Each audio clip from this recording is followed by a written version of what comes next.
1 Kings 19 is where we'll be at today. 1 Kings 19. Anybody here struggling with allergies right now? Me too. Fun stuff. What make vinegar for?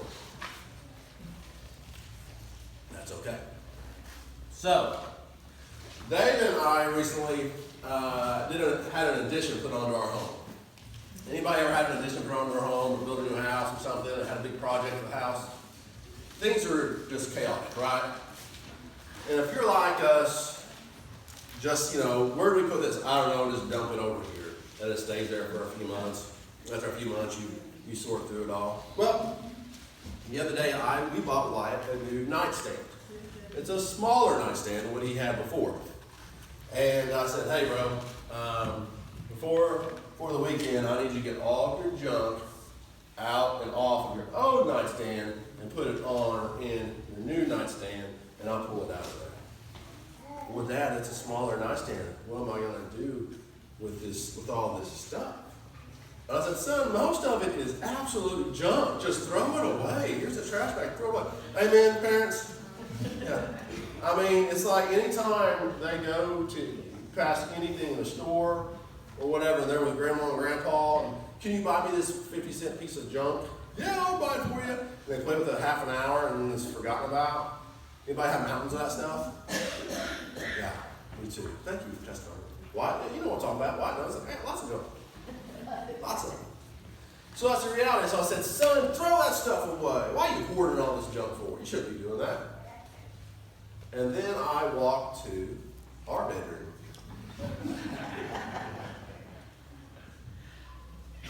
Okay, so now I've got to figure out what I'm going to do with some of this stuff because we're moving some of this down to the new addition.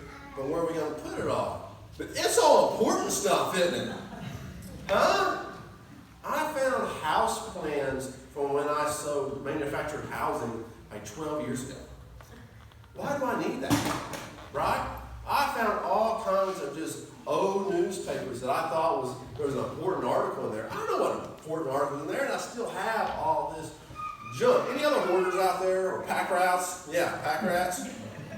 Goodness gracious, it's hard for us to throw stuff away. I've got T-shirts I literally have T-shirts from my college days. Indiana basketball. I remember I got another freshman. They gave it to me for free. Smithville, I forget whatever the company was that sponsored those shirts. They're not even in business anymore. I still got that T-shirt. Or pack rats. What I want to talk about this morning is holding on and letting go. Because there are some things that we need to hold on to, but a lot of things in life we have to let go of. God's calling us to something new, so we need to let go and stop holding on to junk in our lives, if you will. 1 Kings 19 to 21. So this here is, you're witnessing the end of the ministry of a dude named Elisha. Elijah is one of the greatest prophets that's ever lived. And he is bestowing upon Elisha the beginning of his ministry. And he's calling him to the beginning of his job as being a prophet. All right? So Elisha apparently has a little money. He has a little bit of an agricultural business. He looks like a big farmer, probably a well-off farmer. And we find him out farming in the fields. So this is 1 Kings 19, verse 19. So Elijah went and found Elisha, son of Shaphat, plowing a field. There were 12 teams of oxen in the field. I'm not a farmer, nor was I a farmer back at this time, but apparently that's a lot of teams. And Elisha was plowing with the 12th team. Elijah went over to him and threw his cloak across his shoulders and then walked away. That cloak is representative of his ministry, the fact that he is a prophet. Some of your translations may even say mantle in them. He's taking off. It's just not something to keep him warm. It's something to symbolize his ministry, who he is. He's a prophet, and he's taking it off of himself and just putting it upon Elisha. Elisha left the oxen standing there, ran after Elijah, and said to him, "First, let me go and kiss my father and mother goodbye, and and then I will go with you. Elijah replied, go on back, but think about what I've done to you.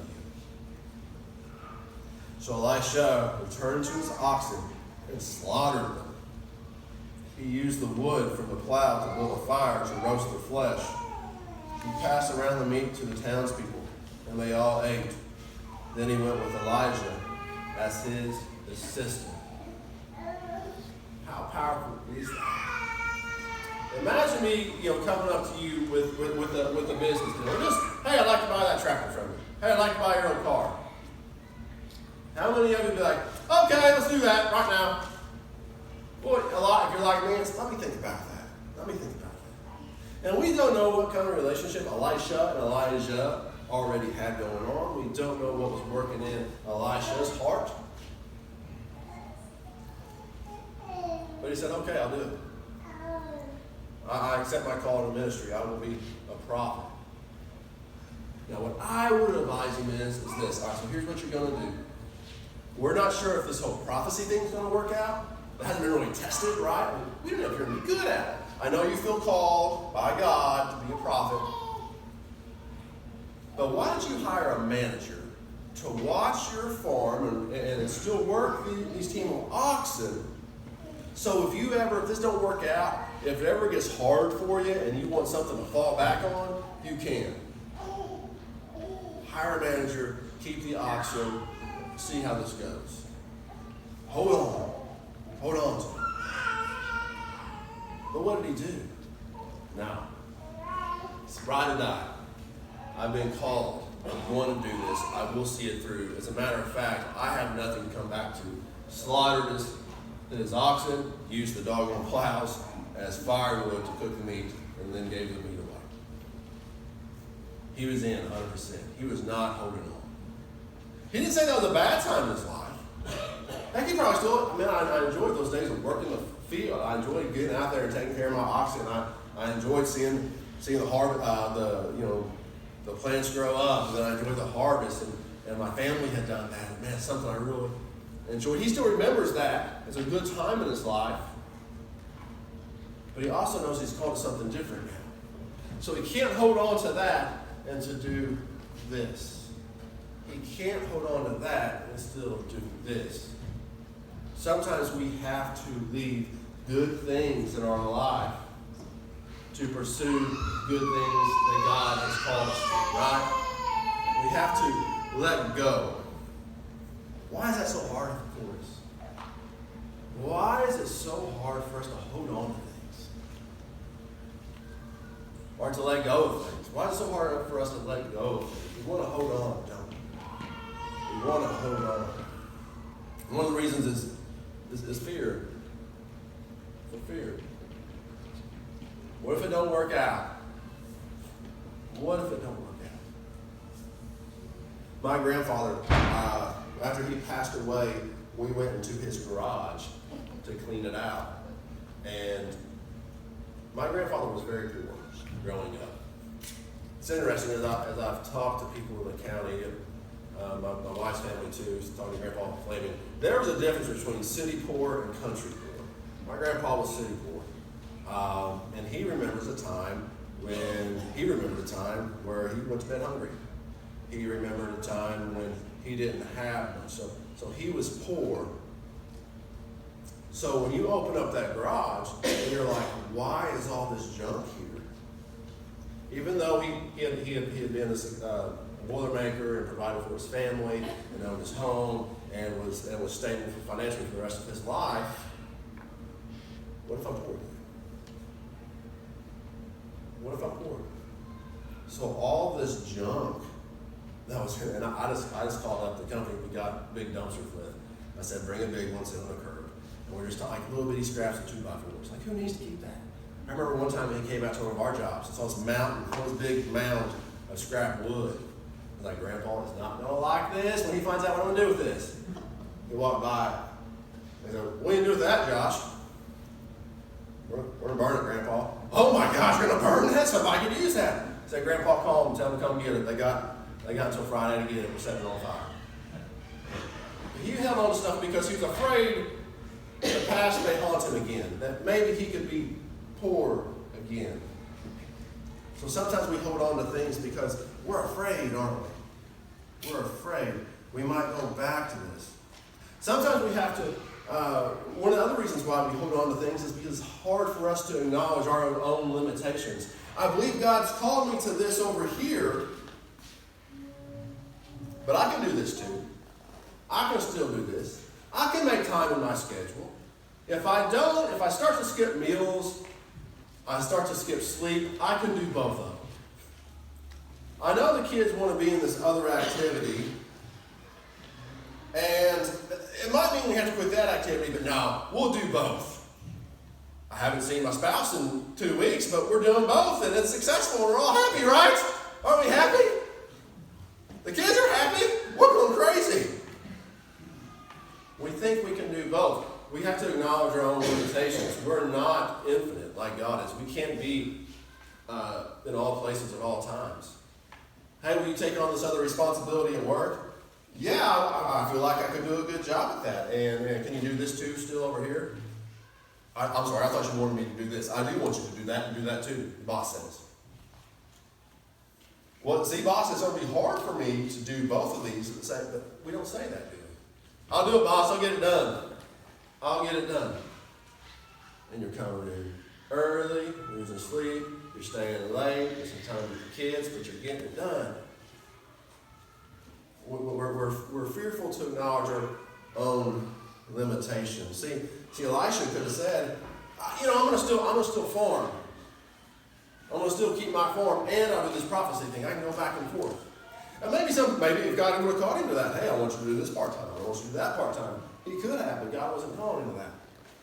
He said, I need you to follow Elijah around and learn from this dude, like full-time. So you got to walk away from that. He had to recognize his own limitations. We're so afraid of failure. Some of us are way more afraid of failure than we are excited about the possibility of victory. And we're so afraid of failure. And that's why we're still in that stinky job that we've been in for decades, right? I hate my job. Well, why don't you apply down to wherever? I'm too old for that job now. They won't hire me. Did you apply down there? No, I already know. Okay. Well, what about that business idea that you had with your buddy? Why don't you give that a shot? That won't work. And I won't have any benefits or this and that. So you're going to sit there in your stinky job and change? Yes. Why? You're afraid of failure. What if Elisha would... You know the stuff had to be going through Elisha's head, right? Just like it does ours. Like, I'm a farmer. What do I know about prophecy? Elijah, that's whose job I'm going to take? Oh, the Elijah? Like, that's who they expect me to follow? I might fail at this. I better keep the farm. I better hold on. Now he burned it to the ground. He burned up his oxen. Some of us, the reasons why we don't let go of things is we are so afraid of losing control. Any control freaks in the house? I can be one sometimes. I've learned that if I control everything, I'm responsible for everything, so just let somebody else control it. We're afraid of that, right? If I give this up over here and pursue this, I might lose control of that. Like somebody else will be in charge of this. If I'm not in charge of it, somebody else will be. We see that so many times in families today. Mom and dad are so afraid to let go of their little boy. Your little boy is in his 30s. He's not a little boy. He's got a beard. Right? And we're still making decisions for him and taking care of him or her. And one time, I'm going to say this, I don't care. One time, I was interviewing a young man. Seemed like a good guy. Seemed like he'd be a hard worker. I offered him a job. He accepted. A few hours later, I got a call from his mama. Did he come in there for an interview? Yes, he did. Well, what? Yeah, I offered him the job, Mom. I'm going to let him tell you. Is there something? What's the call? Well, I just don't know if he can do this job and this and that. I'm like, oh my gosh, let him go. You might lose control of your son. I know that. But it seems like he's making a good decision here. He's going to provide for himself. We're afraid to lose control, aren't we? In ministries, if I let somebody else, I'll let John Doe take care of this ministry and head that up, well, that means he might make different decisions than I would. Do you know that? You know that other people might make decisions differently than you? And wouldn't that be the end of the world? We're afraid to lose control sometimes. So we want to hold on to things. We've got to learn to let go. Sometimes it's all we've ever known. This is all we've ever known. And that's why we want to hold on to it. Do you like it? No, but it's all I've ever known. So I'm comfortable in this agony almost. I'm comfortable in this chaos. So you stay. You hold on to that. I see all this all the time in relationships. I thought you broke up with that boy, or I thought you broke up with that girl. They were no good for you. You guys did not mesh well. It was abusive. It was whatever. It was toxic. You needed to leave that relationship, and I thought you did. I did. But he or she called, and we're going to talk about it some more. And block that number on your cell phone. That's what it looks like to burn up those oxen. Block that number on your phone. Don't go back to it. This is a dead horse, and you keep beating it. But it's all I've known. That's all I've known. We see kids in schools today, in society today, that I've learned something. I've been learning something about trauma. So kids have been in a traumatic situation, which is a horrible situation, and then they get into a good situation, a good home, a good family, a good whatever. But still, we're starting to see some of the same behavioral problems. Like, hey, it's okay, you're safe now. And they'll still act up, they'll still cause chaos.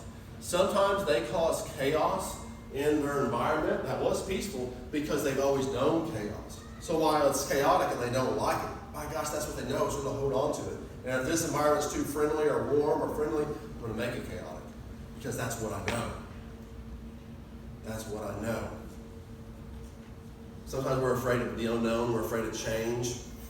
We like to cling to memories. So many times you see churches that hold on to the past, hold on to a generation, hold on to a decade. And I don't mean have warm, good, healthy memories. So that's good. We need to remember where we came from. We need to remember our legacy and put those in a healthy context. But you see, there's this game. I was listening to this church consultation. It's not really a game as much as it is a tool he uses. He goes into a church a lot of times, struggling, and asks, what year is it? What year is it? I've seen this played out. One time I spoke at a church, and a gentleman approached me with this picture. The church was down to nothing as far as people attending, all their ministries were shriveling up. They had little to no kids there. And he showed me this picture with a big smile on his face of all these people standing in front of it back in the 50s. He said, these were the good years. What year is it? He's still stuck in 1950.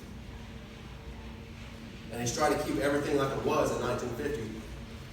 And now his church is dying.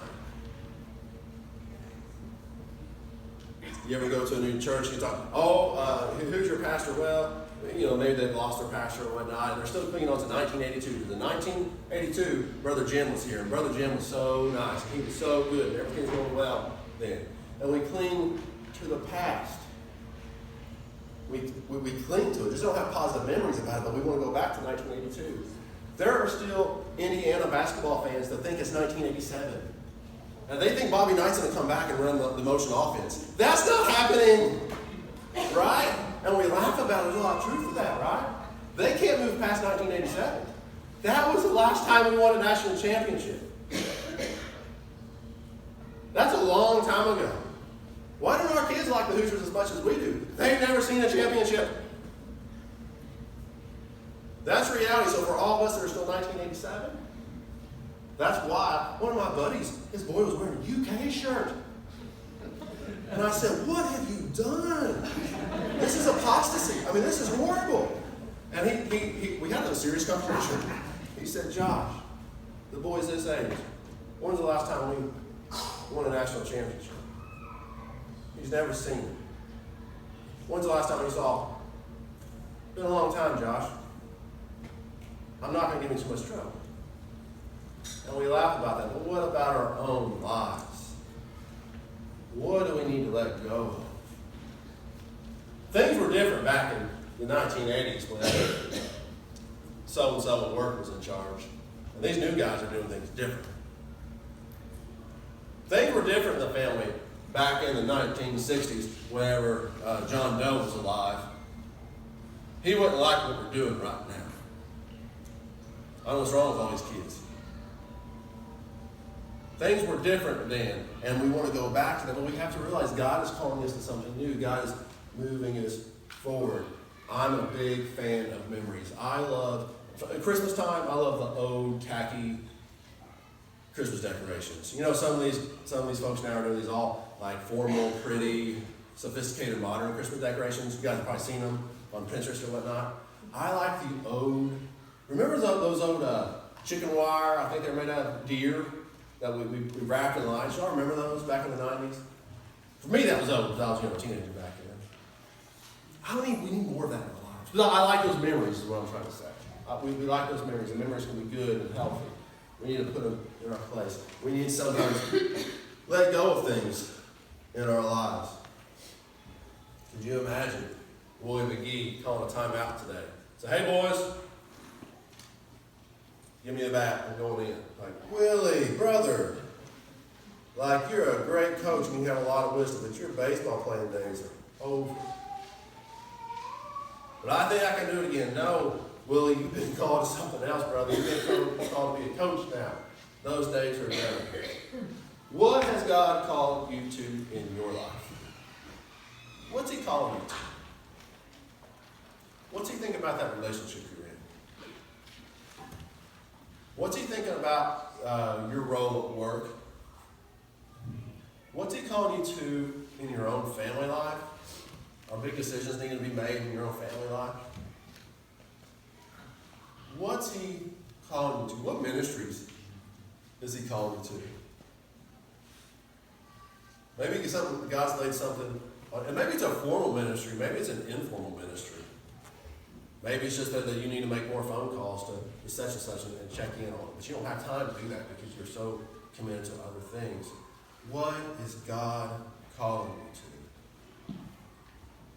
Elisha would have looked like a fool if he would have went out there and started slaughtering his oxen without anything to go to. We have to start there. What's God calling you to? And once God calls you to that, what are you going to have to let go of? If you're like me, your initial reaction is always going to be, I can do both. Hey, I'm preaching to myself today. I can do both. Can you do both?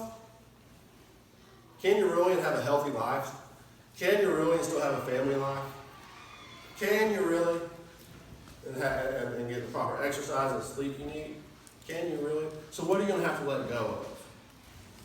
Now that can be hard. Sometimes saying yes to the call is much easier than looking and being honest about what it is you have to let go of. So that's what I'm going to leave you with today.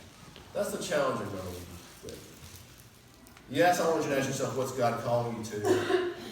But I believe as He calls us to things, just as Elisha was called to prophecy, he recognized there were things he had to let go of. So what is it that God is calling you to let go of in your life today? Let's pray. God, we love you. And we thank you for calling us. We thank you for the ministries you blessed us with. We thank you for our careers. We thank you for our families. We thank you for our friendships. And God, we believe that you are a living God. We believe that you still are with us. You're still communicating with us. You're still working in our hearts. And you call us to things. So God, I pray that we would be a receptive people. That we would recognize the direction you're calling us into.